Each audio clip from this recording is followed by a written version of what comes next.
En novembre 2024, les spectateurs togolais et africains découvriront un film profondément ancré dans les réalités sociales, intitulé Le fabuleux destin de Djalifa, de Vieira, réalisé par Michel Diane. Cette information a été révélée le 20 septembre 2024 lors d'une conférence de presse tenue par la maison de production Michel Diane Prod. C'est devant un public composé de personnalités du monde du cinéma, de journalistes et d'invités que la réalisatrice a présenté ce long métrage de 120 minutes, une fresque dramatique mêlant fiction et réalité. Les acteurs principaux, parmi lesquels la jeune Esté Achikpeli et le vétéran Beno Sanvi, étaient présents, attirant l'attention et suscitant des applaudissements nourris.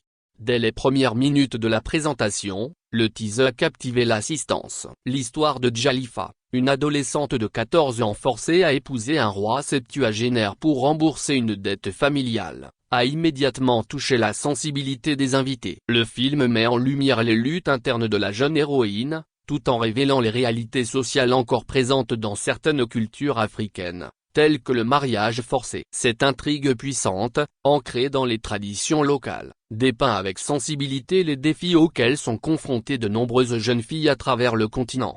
Lors de la conférence, Michel Diane n'a pas manqué de souligner l'importance de ce film pour elle. Ce qui m'a motivé à produire ce film, c'est de constater la douleur et la souffrance des jeunes filles qui se trouvent dans ces situations, sans personne pour les aider, a-t-elle déclaré, visiblement émue. Elle a également lancé un appel à l'unisson pour soutenir le cinéma togolais. Ce film a été financé sur nos fonds propres, et nous espérons recevoir le soutien du gouvernement, des particuliers et de tous ceux qui peuvent nous aider à faire grandir l'industrie cinématographique au Togo.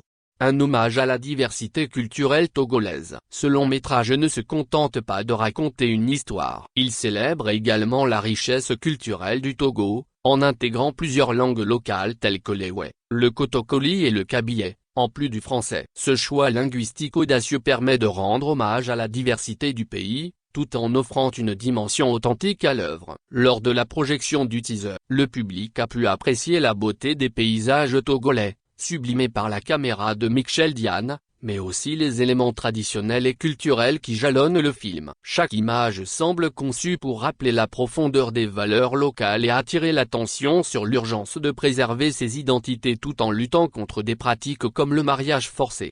Un casting prometteur. Le rôle principal, confié à la jeune Esté Achikpeli, marque une véritable révélation. Bien que novice dans le monde du cinéma, elle a su capter l'essence de Djalifa, un personnage complexe et chargé d'émotions. Son jeu, décrit par l'équipe de production comme étant à la fois intense et sincère, a impressionné le public présent lors de la conférence.